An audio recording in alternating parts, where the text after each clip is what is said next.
அரசியல் கூட்டங்களுக்கு தடை வச்சுட்டே வராங்க. ஆனா இன்னைக்கு முதலமைச்சர் அவர்கள் அவர் சொன்னதை சொன்னபடி செய்யணும். நாங்கள் அதை ஏற்றுக்கிட்டோம்.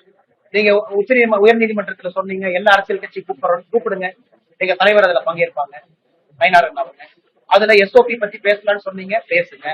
அதன் பிறகு எல்லாரும் ஒரு விஷயத்த ஒத்துக்கலாம்னு சொன்னீங்க, ஒத்துக்கணும். அதை முதல்ல செய்யணும்.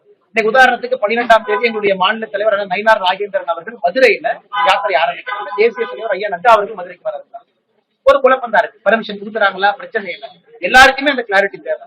ஆனா எடப்பாடி பழனிசாமி அவர்கள் 170 தொகுதியை தாண்டி போயிட்டு இருக்கிறாங்க. ஒரு குழப்பம் நாமக்கல்ல கொடுக்குறாங்களா இல்லையா? அதனால முதலமைச்சருடைய கடமை குழப்பத்திற்கு முற்றுப்புள்ளி வைக்கணும். நாங்க தான் ஏத்துக்கிட்டோம். எஸ்எம்பி போடலாமா, ஏத்துக்கிட்டோம். அதுக்காக ஒரு வாரம் பொறுத்திருக்கலாமா, பொறுத்திருக்கிறோம். 10 நாள் பொறுத்திருக்கலாமா, பொறுத்திருக்கிறோம். அதுக்காக 6 மாசம் பொறுத்திருக்கலாம் எப்படிங்க? முதலமைச்சர் அவர்கள் முதல்ல அனைத்து கட்சி கூட்டத்தை கூப்பிடுங்க. 2-3 நாட்கள் எஸ்ஓபி பிரேம் பண்ணிட்டு தமிழக மக்கள் முன்பு வைப்போம். மக்களை ஏத்துக்குவாங்க, பத்திரிகை நண்பர்கள் எல்லோரும் ஏத்துக்குவாங்க. அதன்படி எல்லா அரசியல் கட்சியும் நடந்து கொள்வோம். நாங்க எஸ்ஓபி வர்றதே தவறுன்னு சொல்லிருந்தாங்க. ரெடி, அதுக்கு ஒரு 5 நாள் பொறுத்து சொல்றீங்க, அதுக்கும் ரெடி. பட் எத்தனை நாள் பொறுத்து இருப்பது? எங்க மாநில தலைவர் யாத்திரையே எங்களுக்கு இன்னைக்கு டேட் கன்ஃபியூஷனா இருக்குது, இடம் கன்ஃபியூஷனா இருக்கு. இவ்வளவு குழப்பத்துல ஏன் நம்முடைய முதலமைச்சர் அவர்கள் நாங்கள் எல்லாம் ஒத்துக்கொண்ட பிறகு கூட ஏன் அந்த குழப்பத்தை அவர் ஏற்படுத்தும்? சார், இந்த விவகாரத்துல குறிப்பா கரூர் வாரத்துல அரசுக்கு எதிராகவும் விஜய்க்கு ஆதரவாகவும் பேசி நரித்தன வேலையை எடப்பாடி பழனிசாமி பாக்குறாரு. இந்த நேரத்துல கூட்டணிக்காக அவரை பேச இருக்கிறாரு.